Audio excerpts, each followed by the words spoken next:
Hi friends, welcome to Priya Kitchen Club. இப்போ நம்ம பண்ண போறது வந்து ஹர்பல் ரைஸ் கூட வந்து பன்னீர் ஃப்ரை எப்படி இருக்குன்னு பார்க்கலாம் வாங்க. இப்போ பாத்தீங்களா, நான் ஒரு பவுல்ல வந்து ரைஸ் ஏற்கனவே வெடிச்சு வச்சிருக்கேன். பெப்பர் வந்து பொடி பண்ணி வச்சிருக்கேன். காஞ்ச மிளகாய் வந்து பொடி பண்ணி வச்சிருக்கேன். பீன்ஸ், கேரட், பச்சை மிளகாய் வச்சிருக்கேன். பாதாம், முந்திரி வச்சிருக்கேன். கொத்தமல்லி, இது வந்து பன்னீர், கட்டமிளகா, அப்படி உப்பு, மஞ்சப்பொடி, பிரியாணி மசாலா போட்டு தயிர் போட்டு ஊற வச்சிருக்கோம். இது ஒரு 10 நிமிஷம் ஊறணும். ஊறின பிறகு நம்ம ஃப்ரை பண்ணலாம். இப்போ ஒரு கடாயில வந்து இந்த பீன்ஸ், கேரட், பச்சை மிளகா இதை வந்து நல்லா ஃப்ரை பண்ணிக்கோங்க. 2 ஸ்பூன் வந்து நெய் ஊத்திருக்கேன். இந்த நெய்ல இந்த காய்கறிலாம் நல்லா ஃப்ரை பண்ணுங்க.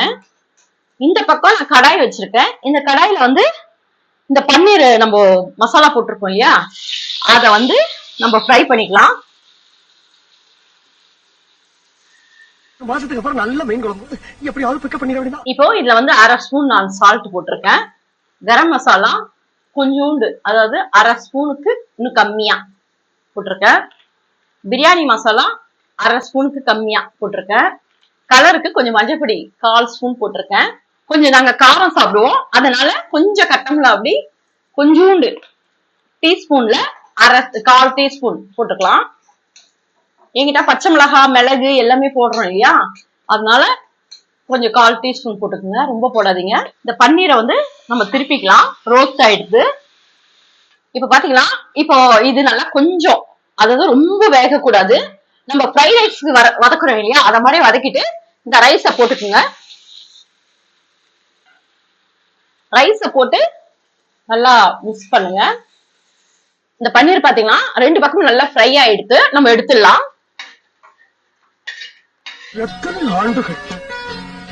இப்போ அதே கடாயில வந்து இந்த முந்திரி, பாதாம் எல்லாத்தையும் நல்லா ஃப்ரை பண்ணிக்கலாம் நெய்ல. இதுல வந்து மிளகுத்தூள் வந்து ஒரு 1/2 ஸ்பூன் போடலாம். மிளகாய் வந்து பொடி பண்ணி வச்சிருக்கோம், இது ஒரு 1/4 ஸ்பூன் போடலாம். என்கிட்ட பச்சை மிளகாத்தூள் ஏற்கனவே ஆல்ரெடி போட்டிருக்கோம், ரொம்ப காரமா இருக்கும், அதனால கொஞ்சம் மீடியமா போட்டுக்கலாம். அந்த பெப்பர்லயே வந்து நம்ம ஹேர்ப் போட்டிருக்கோம். இந்த கொத்தமல்லி தூவிடலாம். இப்ப முந்திரி நல்லா ஃப்ரை ஆயிடுது. இது எடுத்து நம்ம இந்த ரைஸ்ல போட்டுலாம். நான் கேட்ட அரிசி இல்ல, ஒவ்வொரு குள்ள சாம்பிள் மட்டும் போட்டுட்டு நல்லா கலந்துடலாம். Rice ready. அங்க பன்னீர் வச்சிருக்கேன் ஃப்ரை பண்ணி. தயிர், கஸ்தூரி மேத்தி, பியூர் மிளகாத்தூள் போட்டு சால்ட் போட்டு இது வந்து மேல வந்து நம்ம நல்லா தூவிட்டு அதோட சாப்பிட்டா டேஸ்டா இருக்கும். அதனால அது பண்ணிருக்கானு. நீங்க வந்து சைட்ல வச்சு கூட சாப்பிடலாம். தயிர் நம்ம ரைத்தால் சாப்பிடுறோம் இல்லையா, அத மாதிரி கூட நீங்க யூஸ் பண்ணிக்கலாம். நான் அது மேல போட்டு சாப்பிட்டுருக்கேன். இப்போ என்ன ஸ்மெல்லா, சூப்பரா கலர்ஃபுல்லா இருக்கு. பார்க்கும் போதே சாப்பிடணும்னு தோணுது. யார் சமையல் பண்ணது? இப்போ இந்த பன்னீரோட இந்த கிரேவி எல்லாம் சேர்ந்து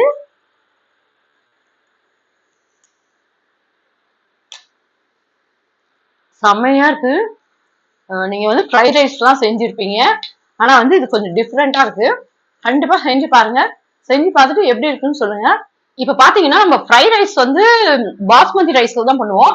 இதுவும் பாஸ்மதி ரைஸ்ல பண்ணலாம், ஆனா வந்து நான் ஆர்டினரி ரைஸ்ல தான் பண்ணிருக்கேன். என்னன்னு பாத்தீங்கன்னா, காலையில சாப்பாடு நம்ம வச்சுட்டு ஆபீஸ் போயிடுவோம் இல்லையா, நைட் பார்த்தா அந்த சாதம் மீந்து கிடக்கும். சாதம் வந்து சாம்பார் இதை வச்சு கொடுத்தா பசங்க விரும்பி சாப்பிட மாட்டாங்க. நைட்டு காலையிலயும் இதான் கொடுத்தீங்க, நைட்டும் இதா கொடுக்குறீங்கன்னு சொல்லுவாங்க. அப்போ நம்ம அந்த சாப்பாடு வேஸ்ட் ஆகக்கூடாது இல்லையா, அதனால இது மாதிரி டிஃப்ரெண்டா பண்ணி கொடுத்தா நமக்கு சாப்பாடும் வேஸ்ட் ஆகாது, நமக்கு ரைஸும் பசங்களுக்கு பிடிக்கும், டேஸ்டாவும் இருக்கும், நம்ம புதுசா பண்ண மாதிரி ஆயிடும். கண்டிப்பா ட்ரை பண்ணுங்க. வீடியோ பிடிச்சிருந்தா கமெண்ட்ஸ்ல சொல்லுங்க. அத மாதிரி நீங்களும் நிறைய ஐட்டம்ஸ் செஞ்சிருப்பீங்க, எனக்கு கமெண்ட்ஸ்ல சொல்லுங்க, நான் பாக்குறேன், பார்த்துட்டு செய்யறேன். ஃபர்ஸ்ட் டைம் பாக்குறதுனா லைக் பண்ணுங்க, ஷேர் பண்ணுங்க, பெல் பட்டன் அமுக்குங்க. பை ஃப்ரெண்ட்ஸ், நம்ம அடுத்த வீடியோல பார்க்கலாம்.